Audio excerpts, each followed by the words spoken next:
오늘 우리 아버지 주일 하나님 주시는 말씀은 구약 성경 사무엘후서 13장 20절로 22절입니다. 한 절씩 우리 교독합니다. 그 오라비 압살롬이 저에게 이르되 내 오라비 암논이 너와 함께 있었느냐?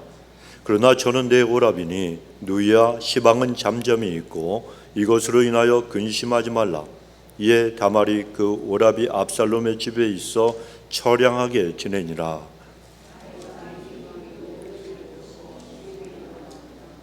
함께 있습니다. 압살롬이 그 누이 다말을 암논이 욕되게 하였으므로 저를 미워하여 시비간에 말하지 아니하니라. 아멘. 자, 우리 오른손 높이 드시고 우리 하나님 어떠하신 분인가 믿음으로 선포합시다. 시작. 하나님은 엘샤다이 하나님, 전능하신 하나님, 문제보다 크신 하나님, 대적보다 크신 하나님, 하나님은 모든 것을 하실 수 있습니다. 아멘. 자, 며칠 전에 킬린으로 이사 가신 우리 그 사랑하는 이순자 원사님, 그리고 또 그 남편 되시는 크롤 장로님 문자가 왔어요. 새 집으로 이사 가셔서 지금까지는 따님 댁에 계셨는데 새 집 주소를 갖다 보내셨더라고요. 그래서 제가 오늘 새벽에 일어나서 기도하면서 기도를 마친 다음에 오늘이 Father's Day잖아요. 그래서 우리 장로님 생각이 그렇게 나더라고요. 그래서 제가 장로님 건강하시고 권사님하고 언젠가 우리 다시 뵙시다. 그리고 문자를 보내고, 그리고 장로님의 그 빈자리가 오늘 같은 아버지 날에는 더 크게 느껴지지만 제가 늘 기도하고 참고 살아가고, 그리고 또 언젠가 그쪽으로 시간이 나서 하나님이 잠시 어떻게 들를 수 있는 시간을 주시면 제가 꼭 들러서 우리 함께 제가 식사 대접 좀 하겠다고 그랬어요. 여러분 참 그래, 오늘 같은 그 좋은 날이지만 저는 이런 아버지 날이 되면은 우리 윤창근 장로님이나 아니면은 또 우리 한거른 장로님, 이런 분들이 참 생각이 많이 나요. 교회에서 충성하시고, 그리고 항상 또 저에게 마음을 편안하게 해주시고, 그리고 또 교회를 염려하셨던 분들. 그런데 그분들이 이제 한 분은 자녀들 때문에 이사 가시고, 한 분은 하나님이 갑작스럽게 부르셔서 천국에 가시고, 근데 그 빈자리가 메워지질 않아. 마음속에 있는 그 빈자리가 항상 보고 싶고, 또 어떤 때는 굉장히 우리 특별히 우리 한 장로님 같은 분은 토요일만 되면은 그냥 그 연로하신 분이 아닙니까? 굉장히 나이가 많으신 분이 젊은이들처럼 모자 딱 쓰고 반바지 입고 오셔가지고 에어컨을 틀 줄 모르셔갖고, 제가 없으면은 그래도 오셔가지고 그냥 백큐을 여러분이 앉아 계시는 그 자리를 갖다 전부 백큐 마시고 땀을 뻘뻘 흘리시면서, 그런 걸 보면서 참 나는 우리 장로님한테 해드리는 게 나 때문에 기뻐하시고, 나 때문에 정말 마음이 가득하셔서 정말 허전하지 아니하시도록 안타까움을 주지 않는 그런 신앙생활을 해야 되겠다 하는 생각을 오늘 새벽에도 제가 다짐을 해봤습니다. 여러분, 우리의 하나님이 우리의 진정한 아버지인 줄로 믿습니다. 아버지한테는 효도를 해야 되잖아요. 아버지는 정말, 물론 어머니는요, 어머니 날 따로 있잖아요. 그러니까 섭섭하게 생각하지 마시고. 자, 여러분, 아버지들이 사실 아버지 없으면은 여러분 우리가 이 세상에 태어날 수 있어요, 없어요? 없어요. 딱 한 분, 예수님만이 육신의 아버지 없이 성령으로 잉태되어서 이 땅에 찾아오셨지만, 그러나 우리 모든 인생들은 아버지가 없으면 세상에 태어날 수가 없습니다. 그런데 아버지가요, 그 존재와 그리고 그 귀한 가치에 비해서 굉장히 천대받고 있어요. 참 아버지들이 불쌍해. 가제는 개편이라고 저도 아버지라 이런 말씀을 드리는 거예요. 약 20년 전에 미국의 어느 대학생 5만 명을 대상으로다가 설문조사를 한 것이 있습니다. 제가 충격을 받았는데, 당신이 아버지와 TV 중에 어느 한쪽을 선택한다면 어느 한쪽을 선택하겠습니까? 라는 이 조사에 질문의 68% 이상이 되는 학생들이 TV라고 대답을 했다는 거예요. 놀랍지 않습니까? 그러니까 반이 훨씬 넘는 학생들이 아버지보다 TV 보는 게 더 좋다는 거예요. 그런데 요즘에, 근데 20년 전에 그 설문조사니까 그렇지만 요즘 여러분 좀 바꿔서 게임하고 아버지 중에 어느 쪽을 선택했느냐 묻는다면 저는 게임을 선택하는 그 아이들이 훨씬 거의 한 90% 되지 않을까라는 이런 생각을 해봤습니다. 아버지들이 여러분 참 불쌍해요. 사회에서도 불쌍하고 집에서도 불쌍하고 나이가 들면은 눈 떴다고 어떻게 된다고요? 마누라한테 맞는다 그러잖아요. 야, 얼마나 이러면 불쌍한지 몰라요. 특별히 한국 같은 경우에는요, 한국의 아버지 10명 가운데서 3명이 월요일부터 금요일까지 평일 닷새 동안에 정말 자녀들과 함께 보내는 시간이 5일을 합쳐서 모두 2시간 미만이래요. 놀랍지 않습니까? 그 이유가 뭐냐? 일주일 동안 이 아버지들이 뼈 빠지게 일어나는 거예요. 보통 40일, 58에 40일이죠. 이 법정 근로기간 시간인데 30 몇 %의 아버지들이 60시간 이상을 일한다는 거예요. 그러니까 여러분 얼마나 힘들게 일어납니까? 자, 그런가 하면 대학생들에게 우리 아버지에게 있었으면 좋았을 걸, 내가 아버지가 이런 것을 갖고 있으면 제일 내가 원하는데 하는 질문을 했더니 44% 이상의 학생들이 우리 아버지에게 있었으면 하는 것은 재력이다. 뭐예요? 돈이라는 거예요. 우리 아버지가 돈 좀 많이 있었으면 좋겠다. 이렇게 대답을 했다는 거예요. 여러분, 자식들이 아버지란 존재보다는 게임이나 TV나 아니면 돈을 더 원한다는 겁니다. 근데 그런 아버지들이 가족들에게 아버지로서 받은 그 성적표가 얼마냐? 쇠 빠지고 뼈 빠지게 일을 해도 가족들에게 받는 성적표는 56점밖에 안 되는. 그러니까 완전히 아버지들은요, 낙제점이에요, 낙제점. 한국의 40대, 50대 아버지들의 사망률이 세계 제1위잖아요. 세계에서 제일 40대, 50대 남성들이, 그 아버지들이 죽는 그 비율이 한국에 제일 많다는 거예요. 제일 높아요. 그 정도로 열심히 가족을 위해서 일하지만 가족들에게는 몇 점짜리? 56점짜리 아버지밖에는 인정을 못 받는다는 거예요. 그런가 하면 아버지의 50.8%가 큰 착각을 하고 살아가요. 자녀가 고민이 생길 경우에 가장 먼저 아버지인 나와 의논을 한다고 대답을 했다는 거예요. 50.8%가. 그런데 막상 똑같은 질문에 아버지하고 가장 먼저 의논한다고 대답한 자식들은 몇 %냐? 딱 4%밖에 안 된다는 거예요. 그러니까 이 아버지들이 얼마나 큰 착각을 하고 있습니까?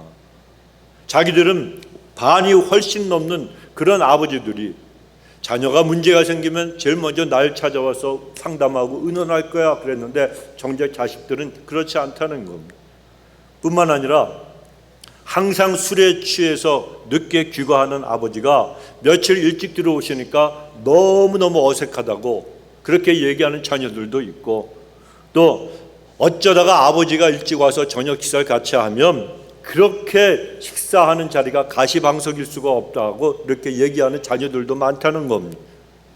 그런데 아버지들은 내가 일찍 들어와서 어쩌다가 자식들과 함께 식사하려고 하는데 이놈의 자식들은 친구와 먹으러 나간다고 한다거나 아니면은 아버지 나 먹고 왔어요 이러면서 제 방으로 들어가서 나오지 않는 것이 일수라고 한다는 거예요. 여러분, 그러나 그렇게 대접을 받는 아버지들에게 대학생 56%가 가장 하고 싶었지만 못했던 말이 있다는 겁니다. 하고 싶지만 못하는 말. 아버지 사랑합니다. 아버지 고맙습니다. 비록 여러분 이 자식들이 겉으로는 아버지한테 쌀쌀 맞는 것 같아도 혈연 관계이고 부모와 자식이기 때문에 그 마음속에 아버지를 사랑하는 마음이 다 있다는 거예요. 세상에 어느 부모가 자식을 사랑하지 않겠으며 또 어느 자식이 부모를 사랑하지 않겠습니까? 부모보다 게임을 선택하고 그리고 TV를 갖다 좋아하고 아버지를 내 마음에 안 들어하고 아버지를 부정적으로 평가해도 부모나 자식들이나 모두 그 마음속에는 서로를 사랑하는 마음이 더 깊이 깊이 다 들어 있다는 것입니다. 여러분, 우리가 알다시피 세상의 모든 부모들은 다 자식을 사랑하는 마음이 있는데 이 마음이 누구의 마음입니까? 하나님의 마음. 하나님이 자녀된 우리들을 바라보시고 품고 계시는 그 마음이라는 거예요. 그래서 특별히 우리 아버지들은 하나님의 마음을 품고 있으니까 한 가정의 제사장 그리고 가장으로서 하나님의 이 마음을 가지고 가정을 이끌고 치유하며 회복시킬 책임이 아버지들에게 분명히 있다는 거예요. 그러므로 아버지는 가족들을 살피고 상처를 치료해주고 그리고 회복시키는 역할을 잘 감당하는 하나님의 사람들이 반드시 되어야 합니다. 가족들끼리 여러분 서로 사랑하고 위로해 주지만 그리고 또 서로 위해서 살아가지만 그래도 가끔씩 서로 상처를 입히는 일이 있어요, 없어요? 있죠. 가족들끼리는 완전히 무장을 해제하잖아요. 집에서는 항상 그러기 때문에 아무것도 아닌 일 같고 그냥 툭 하고 얘기했는데 그것 때문에 다른 가족이 상처를 입는 경우도 많이 있다는 거예요. 그런데 그때에 이 가정의 아버지는 서로를 용서하고 서로를 사랑하고 그리고 하나님 앞에서 서로 격려하며 가정을 이루게 하신 우리 하나님의 뜻을 아름답게 이루어가는 일에 주도적인 역할을 잘 해야 한다는 겁니다. 여러분, 가정이라고 하는 것은 우리의 상처를 갖다가 아물게 하기 위한 보금자리지 서로가 서로에게 상처를 입히는 전쟁터가 아닙니다. 그래서 아버지들의 역할이 중요한 거예요. 그래서 오늘 본문이 기록된 사무엘하 13장에 보면 한 집안의 이야기가 나옵니다. 어느 집안입니까? 다윗. 바로 다윗의 집안이에요. 그런데 놀랍게도 이 다윗의 집안에서 형제 사이에 성폭행 사건이 일어나고 살인 사건이 이래 발생하게 됩니다. 놀라운 것은 다른 가정도 아니고 하나님 마음에 합한 자라고 칭찬을 듣는 다윗의 집안에서 그의 가정에서 이런 비극적인 일이 발생했다는 점입니다. 그렇다면 도대체 왜 그의 가정이 이렇게 되었겠는가? 가장 직접적인 원인은 다윗이 하나님 앞에 범죄했기 때문입니다. 사무엘하 11장에 보면은 우리아의 아내 밧세바와 다윗이 함께 범죄하잖아요. 이 일 때문에 이런 일들이 벌어진 거예요. 그 당시에 다윗은 모든 것이 다 형통했습니다. 평안했습니다. 나라는 강대국으로 더욱더 부흥하고 성장했고 다윗은 이제 자기의 왕권을 노리는 자도 없었고 왕권이 견고해졌습니다. 그런데 그때에 이미 다윗은 와이프가 여러 명이 있었어요. 그런데 한 명을 더 원했다는 거예요. 한 명만 더, 한 번만 더, 이번이 진짜 마지막이야. 이것이 그 인생의 큰 고통을 가지고 그리고 또 그가 가정을 망치게 된 요인이라는 거예요. 성도 여러분, 사단 마귀는요 사람을 유혹할 때 분명히 여러분 기억을 하십시오. 이번 한 번만, 이번이 마지막이야, 딱 한 번만 더 해, 그러면서 우리를 유혹을 하는 겁니다. 근데 여기에 넘어가면 죄 가운데 뒹굴고 큰 고통 속에서 나머지 인생을 살아갈 수도 있다는 걸 우린 기억을 해야 되는 거예요. 우리는 이 한 번을 성령님을 의지하고 결단을 내리고 딱 끊어버릴 수 있어야 되는 거예요. 신앙생활에는 행동이 필요하고 순종이 필요하고 결단이 필요한 거예요. 이 결단이 우리를 갖다 하나님 앞에 복받게 하고 내 삶의 모든 것에 하나님의 놀라운 역사가 일어나게 만들고 내가 기적을 체험하게 하는 거예요. 입술로만 주여 주여 하고 한 번만 더 내일 하다가는요 그 내일이 영원히 오지 않는 거예요.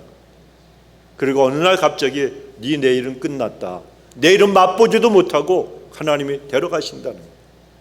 저는 그런 사람 수없이 많이 봤어요. 신앙생활에 결단이 없어서 내일 하고 주저앉아 있다가 하나님이 너는 안 되겠다 데려가시는 거예요.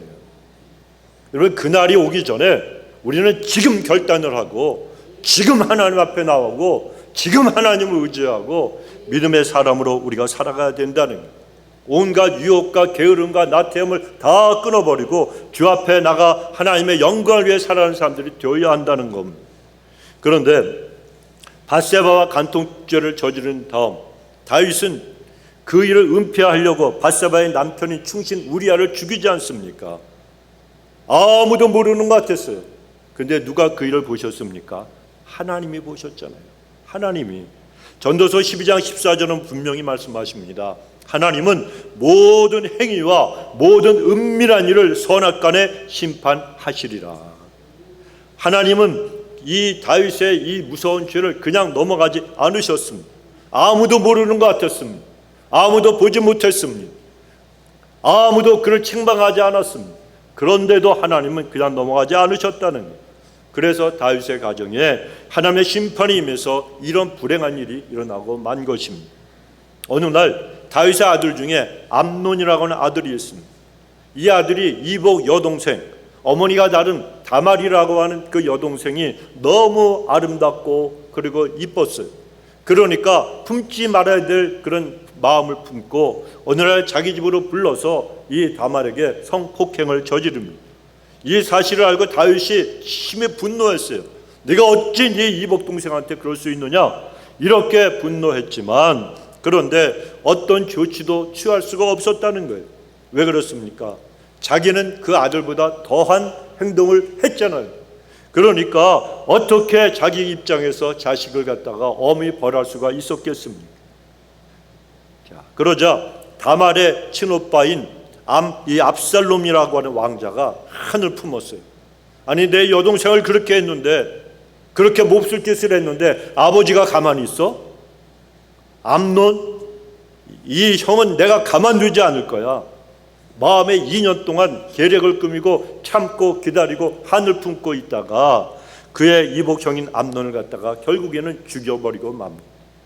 여러분, 가족들이 서로를 증오하고 죽이고 그냥 정말 하지 말아야 될 짓을 하는 그런 관계가 되고 말았다는 겁니다. 이 모든 문제의 원인이 누굽니까? 다윗, 이 사람 때문에 그래요. 다윗이 자녀들에게 좋은 영향력을 끼치지 못하기 때문에 그 가정에 이러한 불행한 일이 발생하고 만 것입니다. 여러분, 오늘날 수많은 가정들이 깨어지지 않습니까?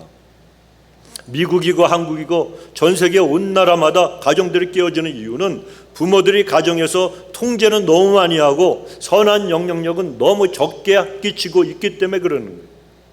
아름다운 가정을 만들려면 자녀들에 대한 통제는 가급적 적게 해야 됩니다. 그 대신 선한 영향력을 갖다 많이 끼쳐야 되는 거예요. 그리고 부부도 서로 통제하려고 하지 말고 서로 좋은 영향력을 끼치려고 해야 합니다.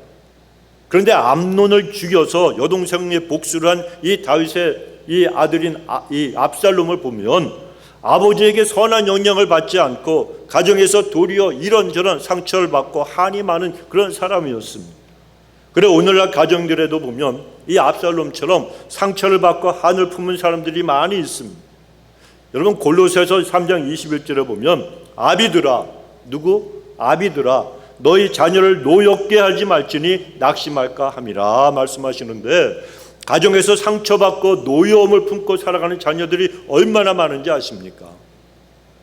자녀들을 억누르려 하고 그리고 이해하지 못하고, 그러면 아이들은 답답하고 이걸 어떻게 어디 누구한테 가서 얘기할 수가 없으니까 분을 품고 아이들이 살아가는 거예요. 그런데 그런 상처들 그냥 두면 절대로 안 됩니다. 치유해야 되는데 가정인 아버지들이 앞장서서 그 가정의 상처, 자녀들의 상처, 와이프에게 준 상처, 이 모든 것들을 치유해야 된다는 거예요. 회복시켜야 된다는 거예요. 그럼 어떻게 하면 되겠습니까?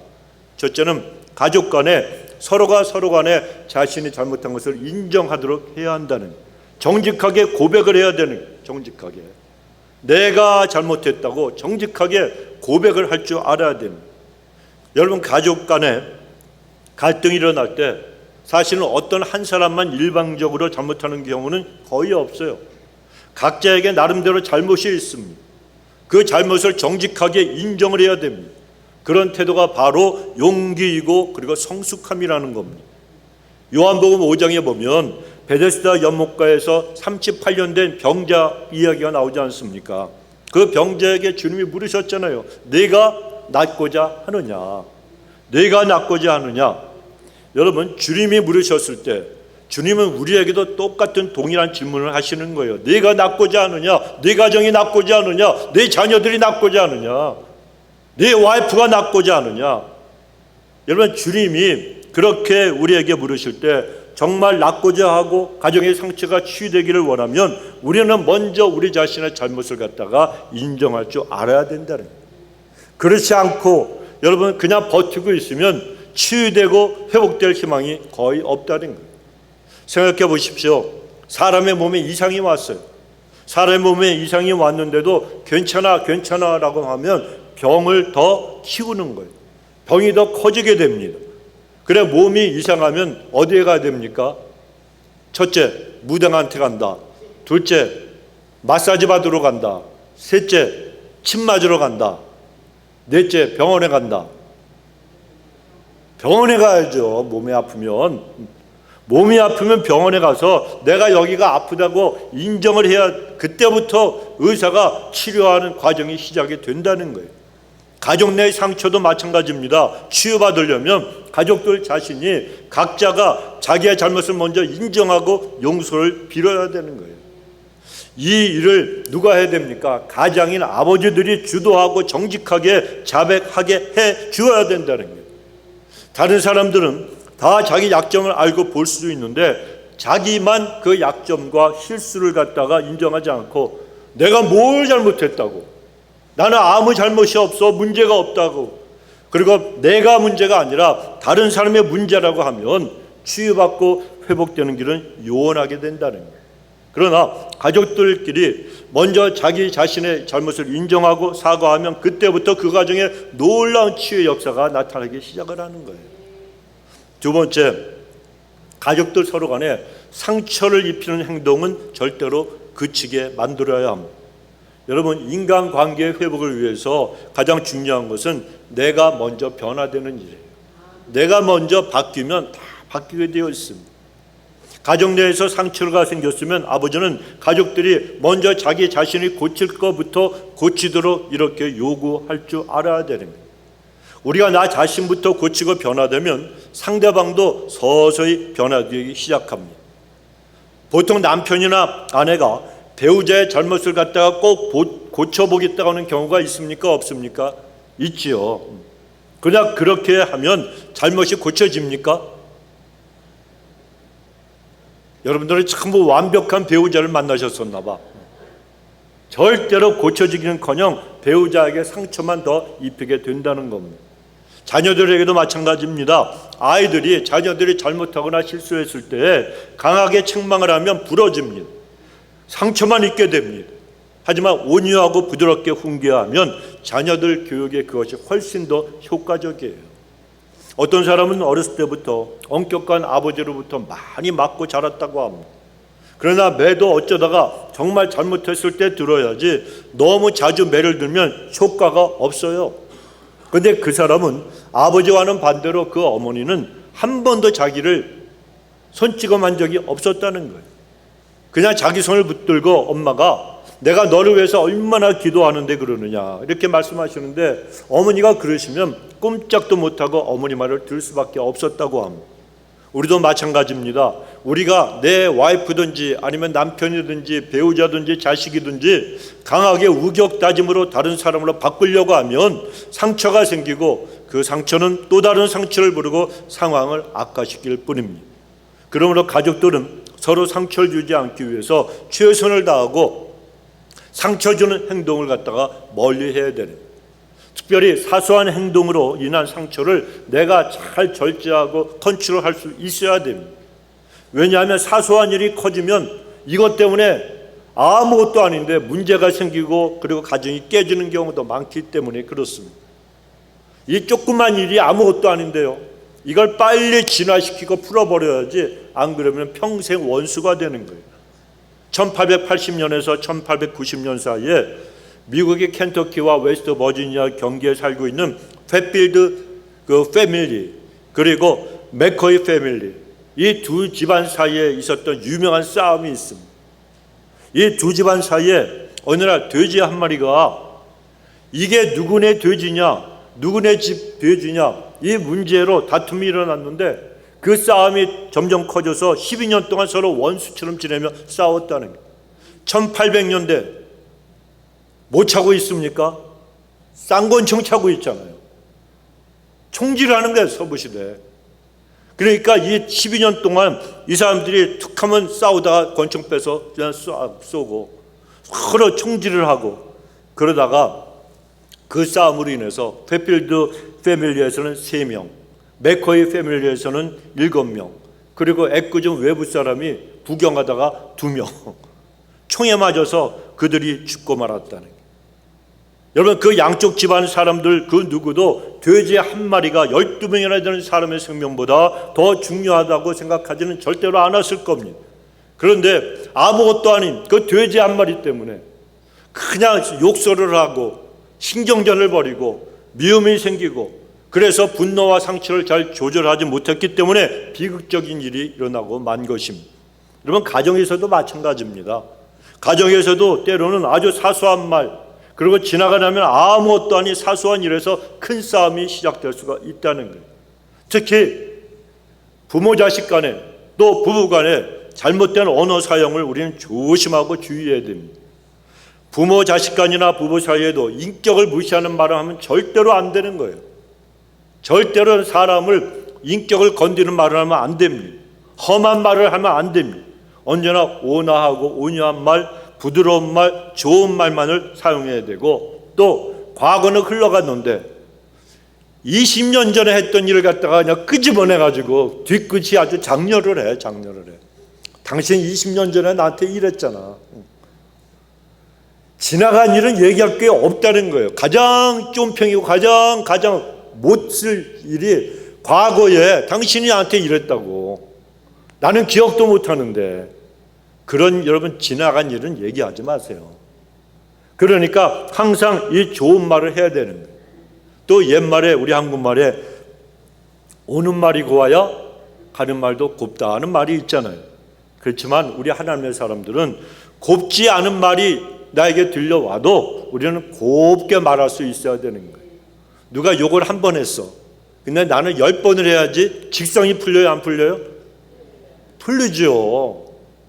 저도 그래요, 여러분. 누가 나한테 상처를 주면은 아주 그냥 박살을 내야지 속이 다 시원해. 이게 다 인간이 갖고 있는 거예요. 그래서 동해보살법이라고 제가 말씀을 드렸잖아요. 구약에서 하나님께서 네가 누가 네 눈을 때려갖고 눈이 하나 멀면 너도 똑같은 눈 한쪽만 멀게 해라. 네가 누가 너를 때려서 이가 하나 빠졌으면 그 이빨 하나만 뽑아버려라. 누가 네 송아지를 갖다 없앴으면 너도 그 사람 송아지만 건드려라. 이게 동해 내가 받은 그 똑같은 해를 입었으면 똑같은 일만 복수하라는 거예요. 하나님이 복수하라는 게 아니에요, 여러분. 우리 인간의 못된 심성이 뭐예요? 내가 이빨이 하나가 부러졌어. 그러면 이 족복들 얘기대로 하나만 내가 그 사람한테 부러뜨려 갖고 직성이 안 풀리니까 옥수수를 몽창 뽑아버려야 직성이 풀려요. 내 눈을 다치게 해서 나는 네 눈 다 멀게 만들 거야. 이게 인간이 갖고 있는 못된 타락한 본성이에요. 네가 내 송아지 죽게 해서 나는 니네 집에 있는 가축을 전부 다 죽여버릴 거야.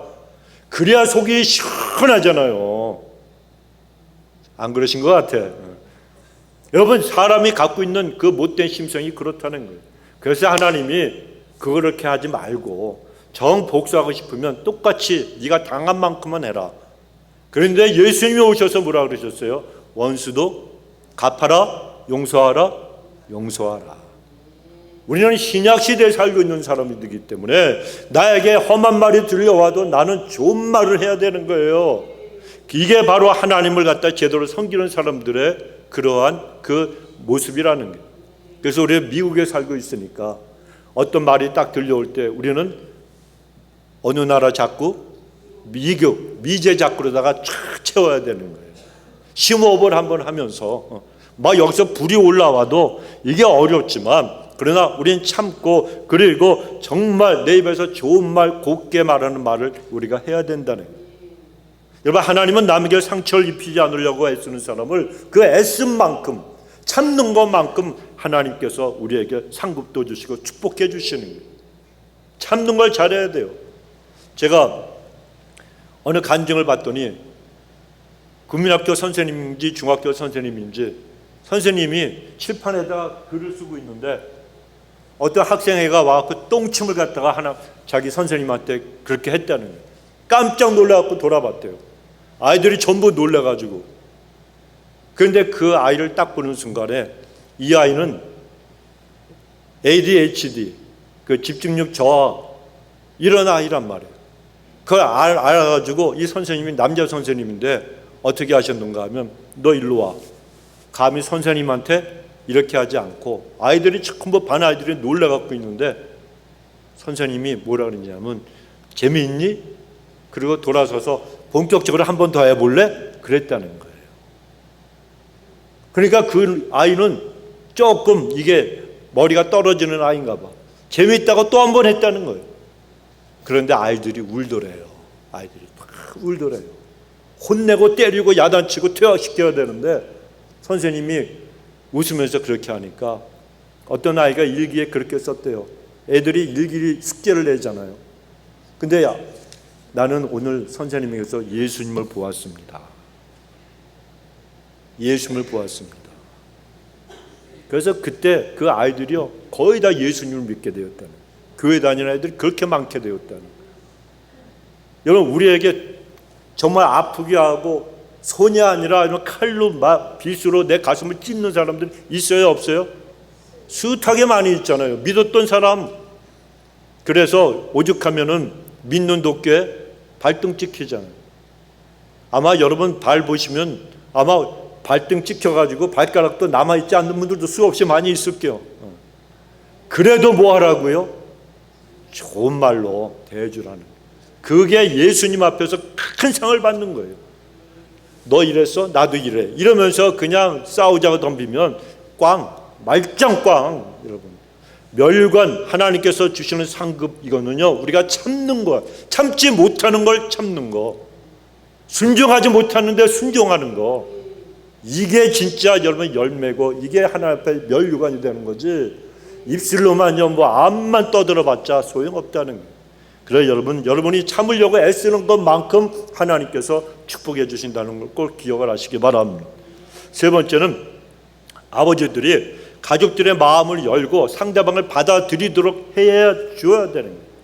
여러분 다른 사람들과의 갈등도 마찬가지지만 특히 가족 내에서 가족들 사이의 갈등은 빨리 털어버려야 돼요. 저희 와이프가 이번 주에 와요. 그런데 저희 와이프가 서울에 갔다가 쇼크를 받고 자기 어머니하고 어머니 생존해 계실 때 연락을 갖다 한 달 이상을 안 한 적이 있었어요. 가끔씩 전화하고 막 이러고 그러는데 전화도 안 해.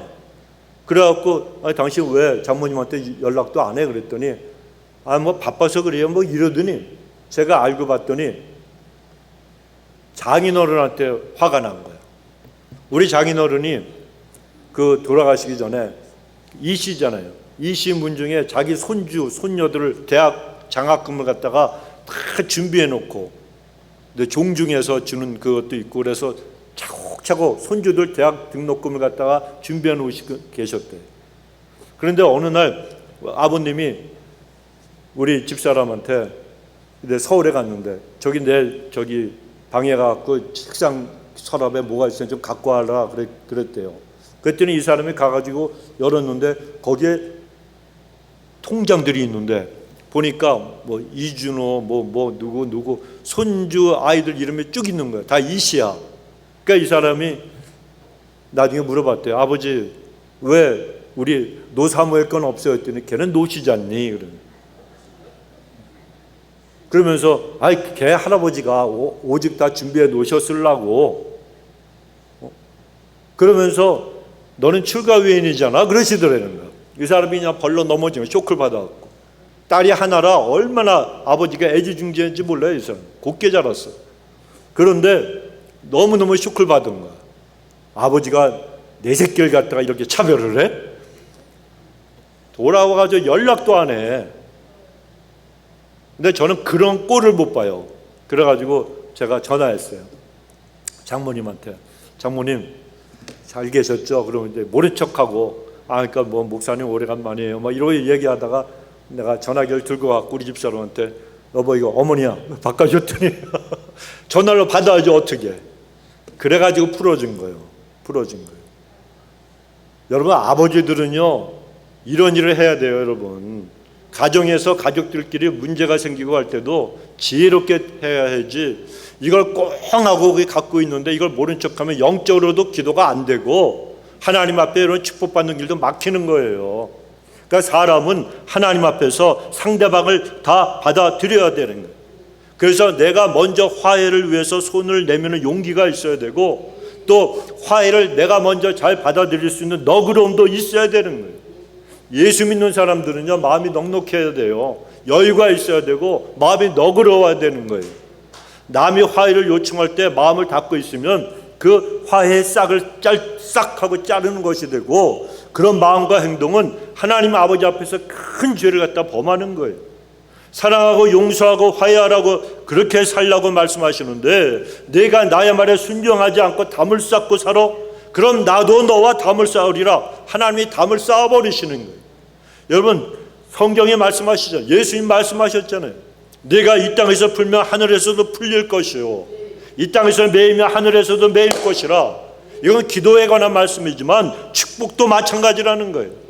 내가 먼저 용서하고 손 내밀고 화해하지 않으면 그 죄에 내가 매이는 것이고, 내가 용서받지 못하니까 하늘에서도 모든 것이 결박이 되어버리는데, 그런 사람에게 무슨 하늘문이 열리겠습니까?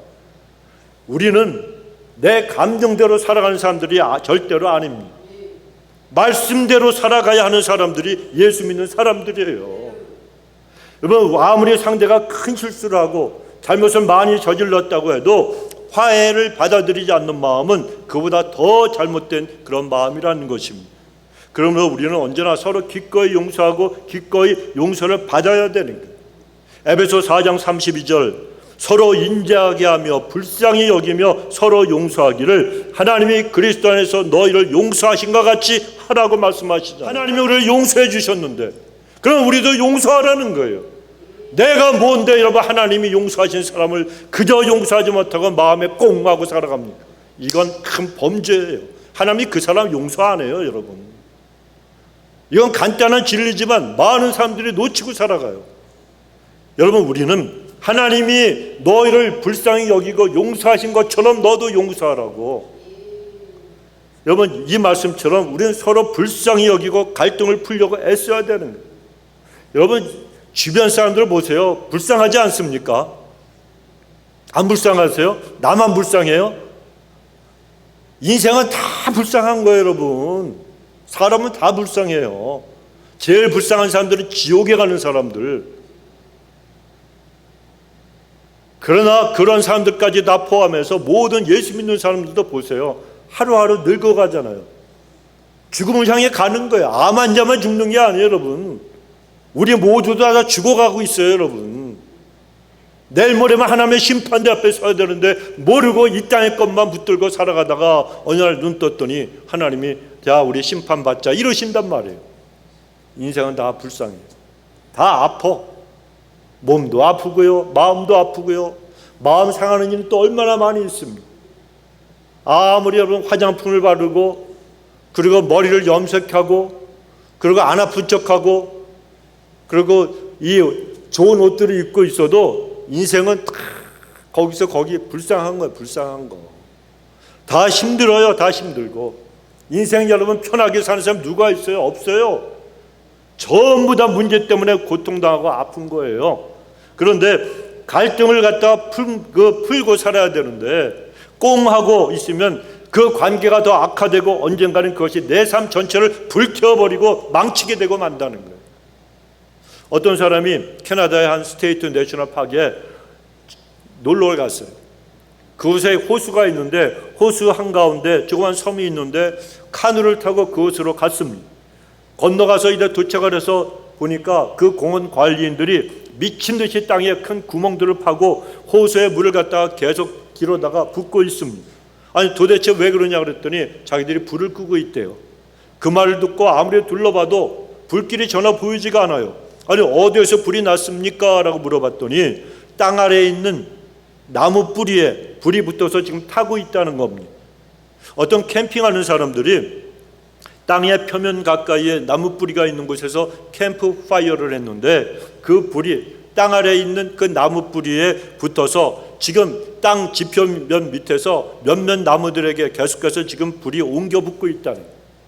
그 불을 눈으로는 볼 수 없지만 이 공원 관리인들은 땅에서 올라오는 연기를 통해서 불이 났다는 것을 알게 되었는데, 만일 그 불을 끄지 않으면 그 불이 곧 섬 전체를 다 태우게 된다는 겁니다. 그런데 여러분, 우리 가정 안에서도 보이지 않는 뿌리에, 그 루트에 불이 붙어서 화재가 지금 활활 일어나고 있는, 불이 붙어서 타고 있는 그런 경우도 있다는 거예요. 내가 잘 감춘다고 감추고 있지만 대개는 그 열기가 밖에서도 느껴지게 된다는 겁니다. 만일 그것을 끄지 않으면 그 불은 가정 전체를 갖다 불태우고 말 것입니다. 그러므로 그 뿌리에 붙은 불을 우리는 하루빨리 끄는 사람들이 되어야 되는 거예요. 그러기 위해서는 내 마음의 문을 열고 상대방을 용서하고 받아들여야 되는 거예요. 여러분, 사랑은 다른 게 아닙니다. 여러분, 사탕 하나 주는 게 사랑이 아니에요. 사랑은 용서하는 거예요. 용서하는 거. 아무리 상대가 틀리고 내가 옳다 그래도 여러분, 어떻게 인생을 옳고 틀린 것만 생각하며 살 수가 있어요? 하나님이 만약 그러셨다면 우린 전부 지옥에 가는 인생들일 거예요. 때로는 내가 알아도 모르는 척 그저 그러려니 하고 살아가는 것이 우리 성숙한 사람이 살아가는 인생의 방법이에요. 특히 가족들끼리는 옳고 그런 것 따져봐야 무슨 소용이 있습니까? 옳고 그런 것보다는 먼저 사랑을 더 생각을 해야 한다는 겁니다. 지난주에도 하나님의 심판대 앞에서 하나님은 우리에게 내가 한 가지 묻는다 그랬죠. 내가 사랑하다 왔느냐, 이거 물으신다고 하셨는데, 여러분, 그 간증 이야기를 말씀드렸잖아요. 옳고 그런 것만 따지는 것, 이것도 사랑이 없이 옳고 그름을 따지는 모습은 성숙한 모습이 아니고 가장 미성숙한 그런 모습이라는 겁니다. 그러나 가정에서나 대인관계에서 무엇보다도 사랑으로 모든 허물과 실수를 덮을 수 있어야 그 가정의 회복의 역사도 일어나게 되어 있다는 것입니다. 그리고 가장 중요한 게 있습니다. 가정을 회복시키고 가족을 치유하려면 아버지가 가족들의 성령 충만함을 위해서 기도하는 아버지가 되어야 하는 거예요. 우리가 아무리 말씀을 통해서 이론적인 무장을 잘해도 하나님께서 도와주지 않으시면 아무것도 할 수가 없어요, 여러분. 그래서 기도가 필요하다는 것입니다. 가장인 아버지들이 가족들에게 잘해주는 것도 중요하지만 그 가족을 기도로 매일같이 하나님께 올려드리고 맡겨드리는 것이 더 중요합니다. 그리고 가족들이 가정에서 서로를 위해서 기도하고 성령 충만함을 받는 일이 중요합니다. 성령 충만함을 위해서 기도하면 먼저 그 기도하는 사람이 변하게 돼 있어요. 기도하면 여러분, 성령님이 임하시잖아요. 그래서 제일 먼저 기도하는 사람의 성품이 온유하게 부드럽게 변하게 됩니다. 그리고 겸손하게 됩니다. 기도는 누가 한다고요? 겸손한 사람이 기도할 수 있고, 그리고 기도하는 사람은 겸손해진다는 겁니다. 그래서 기도하는 사람의 성품이 변화되는데 거기에서부터 문제 해결이 시작이 되고 거기에서 상처가 치유되는 역사가 시작이 되는 것입니다. 그런데 성령 충만 오해하면 안 된다 그랬습니다. 어떤 사람들은 성령 충만을 오해하는 분들이 있어요. 옛날에는 목이 꽉 쉰 이 쇳소리가 나는 그 소리, 이 소리가 성령 충만한 사람의 소리라 그래서 일부러 하나님이 주신 목소리를 갖다 망치는 그런 사람들도 있었습니다. 그런 부흥 강사들도 있었어요. 그러나 그 전에 영적인 여러분, 우리 하나님의 사람들은 이런 영적인 허영심이 아니라 하나님 앞에서 성령 충만함을 받아야 되는 거예요. 전에 한국에서 식당에서 일하는 집사님이 있었는데 이분이 성령 충만한 사람들을 전부 다 이상하게 봤다 그럽니다. 왜냐하면 그분이 교회 근처에서 식당에서 일을 하고 있었는데 그 교회 성도들이 무슨 기도회를 마치면 그 식당에 와서 식사를 갖다 단체로 했다는 거예요.